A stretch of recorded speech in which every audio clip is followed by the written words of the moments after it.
Hello दोस्तों, स्वागत है आपका अपने चैनल नौकरी स्टेशन पर। उम्मीद करता हूं कि आप लोग स्वस्थ होंगे और अपनी पढ़ाई बढ़िया से कर रहे होंगे। तो आज हम बात करने वाले हैं एसएससी, एमटीएस और हवलदार की नई वैकेंसी के बारे में। जैसे कि आपको पता है कि जो अभी वैकेंसी चल रही है उसके पेपर अभी कुछ हो चुके हैं और कुछ पेपर जो है जून में अभी होने वाले हैं। ठीक है, तो जिन बच्चों का अभी एमटीएस का पेपर बढ़िया नहीं हुआ है या जिन्होंने आपकी बार फॉर्म नहीं भरा था उनके लिए एक बहुत बड़ी खुशखबरी है, क्योंकि आपकी नई वैकेंसी जो है वो बहुत जल्द आने वाली है। तो इसी के बारे में आज हम डिस्कस कर रहे होंगे। इसके बारे में आज हम सभी डिटेल में डिस्कस करेंगे कि इसमें आपका जो है एग्जाम फॉर्म कब से भरा जाना है और आपकी वैकेंसी कितनी रहने वाली है और एग्जाम पैटर्न के बारे में आज हम डिस्कस करेंगे। ठीक है, तो चलिए शुरू करते हैं। शुरू करने से पहले अगर आपने अभी तक चैनल को सब्सक्राइब नहीं करा है तो आप चैनल को सब्सक्राइब कर दीजिए और जो साइड में बेल का आइकन आ रहा है इसे भी प्रेस कर दीजिए ताकि आने वाली किसी भी वीडियो का नोटिफिकेशन आपको सबसे पहले मिले। तो चलिए स्टार्ट करते हैं। तो सबसे पहले हम यहाँ पर अप्लाई डेट की बात कर लेते हैं। तो जो आपके फॉर्म स्टार्ट होने वाले हैं वो 14 जून से स्टार्ट होने वाले हैं और जो आपके फॉर्म चलेंगे वो 14 जुलाई तक चलने वाले हैं। ठीक है, तो जो है नेक्स्ट मंथ आपके दोबारा से फॉर्म भरे जाने वाले हैं। ये पहली बार हो रहा है कि एमटीएस और हवलदार की जो वैकेंसी है वो साल में 2 बार आ रही है, क्योंकि अभी एक के पेपर तो अभी चल ही रहे हैं। ठीक है, और ये नेक्स्ट वैकेंसी अभी आपके लिए आ गई है। ठीक है, और इसकी फीस की बात करते हैं तो जो फीस रहने वाली है आपकी जनरल, ओबीसी और ईडब्ल्यूएस की 100 रुपए रहने वाली है। बाकी एससी, एसटी और वुमेन कैंडिडेट्स के लिए और पीडब्ल्यूडी कैंडिडेट्स के लिए कोई भी फीस यहाँ पर नहीं रखी जाती है। चलिए नेक्स्ट बात करते हैं हम। इसके बाद हम यहाँ पर एज की बात करते हैं। तो एज जो है आपकी 18 से 25 साल और 18 से 27 साल यहाँ पर रखी गई है। ठीक है, तो कुछ कैंडिडेट यहाँ पर पोस्ट वाइज जो है यहाँ पर एज रखी जाती है आपकी। तो कुछ कैंडिडेट ऐसे होते हैं जो 18 से 25 साल की एज ग्रुप में आते हैं और कुछ कैंडिडेट्स ऐसे होते हैं जो 18 से 27 साल एज ग्रुप में आते हैं। ठीक है, तो यदि आपकी उम्र 25 पूरी हो चुकी है तो आप 18 से 27 वाली कैटेगरी में आएंगे। ठीक है, तो इस चीज का आप ध्यान रखिएगा। इसके बाद एज रिलैक्सेशन की बात कर लेते हैं। तो ओबीसी के लिए 3 साल का एज रिलैक्सेशन रहता है और एससी एसटी के लिए जो है 5 साल का एज रिलैक्सेशन यहाँ पर रहता है। ठीक है, पीडब्ल्यूडी वालों के लिए भी यहाँ पर कुछ एज रिलैक्सेशन लिखा दिया जाता है, जिसके बारे में हम जब ऑफिशियल नोटिफिकेशन आएगा उसमें डिस्कस कर रहे होंगे। चलिए आगे बात करते हैं। इसके बाद हम क्वालिफिकेशन की बात करते हैं। तो क्वालिफिकेशन यहाँ पर 10th पास मांगा जाता है। ठीक है, अगर आपने किसी भी बोर्ड से 10th पास कर रखा है तो आप जो है इसका फॉर्म अप्लाई कर सकते हैं। चलिए आगे बात करते हैं। एग्जाम डेट की बात करते हैं। तो एग्जाम डेट जो है यहाँ पर 1 सितंबर से और 29 सितंबर तक आपकी रहने वाली है। ठीक है, तो ज्यादा समय इसमें नहीं रह गया है। अगर आपका जो है आपकी बार पेपर ठीक नहीं रहा है तो आप अगले एग्जाम के लिए तैयार हो जाइए। सितंबर में आपका पेपर होने वाला है।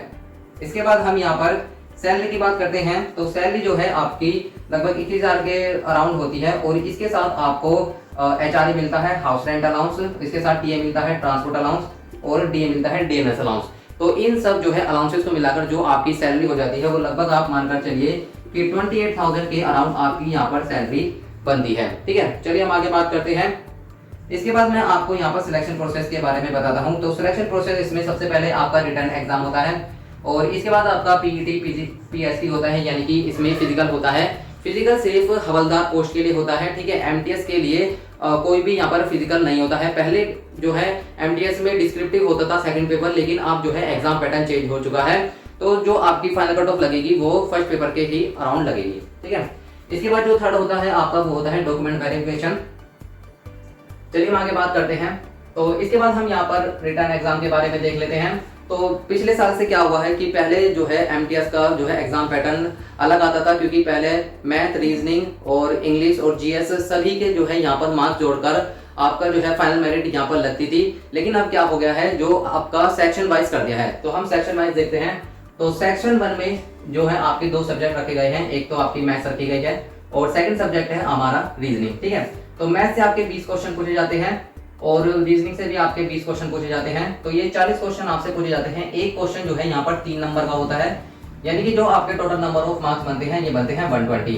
इसको सोल्व करने के लिए जो समय दिया जाता है वो दिया जाता है 45 मिनट्स। ठीक है, और जो ये आपका सेक्शन 1 होता है ये क्वालिफाइंग नेचर का होता है।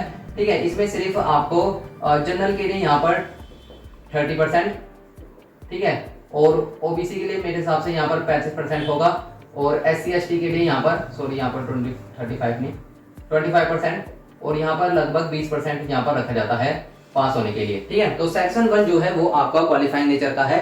सेकंड सेक्शन की बात करते हैं हम। तो सेकंड सेक्शन में आपके 2 सब्जेक्ट है, एक तो इंग्लिश और एक है जीके जीएस। ठीक है, इंग्लिश से आपके 25 क्वेश्चन पूछे जाएंगे और जीके से आपके 25 क्वेश्चन पूछे जाएंगे। तो टोटल हमारे पास 50 क्वेश्चन हो गए। एक क्वेश्चन 3 नंबर का है तो आपके जो टोटल नंबर ऑफ मार्क्स हो गए वो हो गए 150 मार्क्स। ठीक है, इसको सोल्व करने के लिए आपको 45 मिनट का समय दिया जाएगा। तो जो आपकी कट ऑफ लगने वाली है वो सेक्शन सेकंड के अराउंड ही लगेगी। ठीक है, तो 150 मार्क्स की आपकी कट ऑफ लगेगी फाइनल। ठीक है, तो आप सोचेंगे कि ये सेक्शन 1 और सेक्शन 2 अलग अलग दिन होगा, तो ऐसा नहीं है। सेक्शन 1 और सेक्शन 2 आपका एक ही दिन होगा। जैसे ही आप सेक्शन 1 कंप्लीट करेंगे, 45 मिनट आपके पूरे होंगे, वैसे ही आपका सेक्शन सेकंड यहाँ पर शुरू हो जाएगा। ठीक है, तो जो आपका ये पूरा पेपर है वो 90 मिनट्स का होता है। तो इस चीज को आप ध्यानपूर्वक समझिएगा। पहला जो है क्वालिफाइंग नेचर का होता है और सेकंड जो है आपका सेक्शन में जो नेगेटिव मार्किंग होती है वो 1/3 की होती है। ठीक है, यानी कि एक क्वेश्चन को आप सही करते हैं तो आपको 3 नंबर मिलते हैं, यदि आप एक क्वेश्चन गलत करते हैं तो आपका 1 नंबर काट लिया जाएगा। ठीक है, इसके बाद हम फिजिकल की बात करते हैं। तो जैसे ही आप रिटन एग्जाम में यहाँ पर पास होंगे तो इसके बाद आपका फिजिकल होता है। तो फिजिकल में हम मेल और फीमेल दोनों की बात करेंगे। तो मेल में यहाँ पर सबसे पहले वॉकिंग होती है आपकी 1600 मीटर 15 मिनट में। ठीक है, तो यहाँ पर जो है वो रनिंग नहीं होती है, यहाँ पर सिर्फ वॉकिंग होती है। आपको दौड़ना नहीं होता, सिर्फ यहाँ पर चलना होता है, वो भी तेज तेज। ठीक है, और फीमेल की बात करें तो 1000 मीटर यहाँ पर 20 मिनट्स में रखा गया है। इसके बाद हम हाइट की बात करते हैं। तो हाइट यहाँ पर मेल के लिए जनरल, ओबीसी, ईडब्ल्यूएस और एससी के लिए जो हाइट रहती है वो रहती है 157.5 सेंटीमीटर और एसटी के लिए जो यहाँ पर हाइट रहती है वो रहती है 152.5 सेंटीमीटर। ठीक है, फीमेल की बात करते हैं तो फीमेल के लिए जो हाइट रहती है वो रहती है 152 सेंटीमीटर और एससी के लिए जो यहाँ पर हाइट रहती है वो रहती है 149.5 सेंटीमीटर। ठीक है, इसके बाद हम यहाँ पर चेस्ट की बात कर लेते हैं।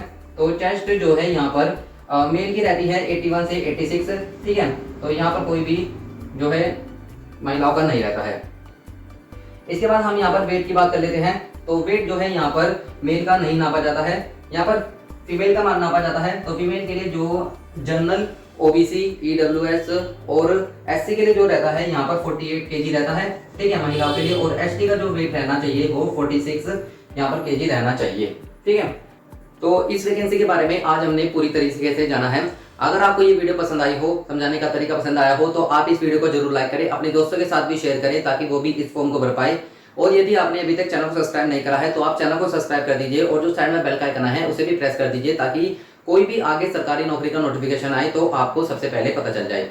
ठीक है दोस्तों, तो मिलते हैं नेक्स्ट वीडियो में नेक्स्ट टॉपिक के साथ। तब तक के लिए गुड लक, जय हिंद, जय भारत।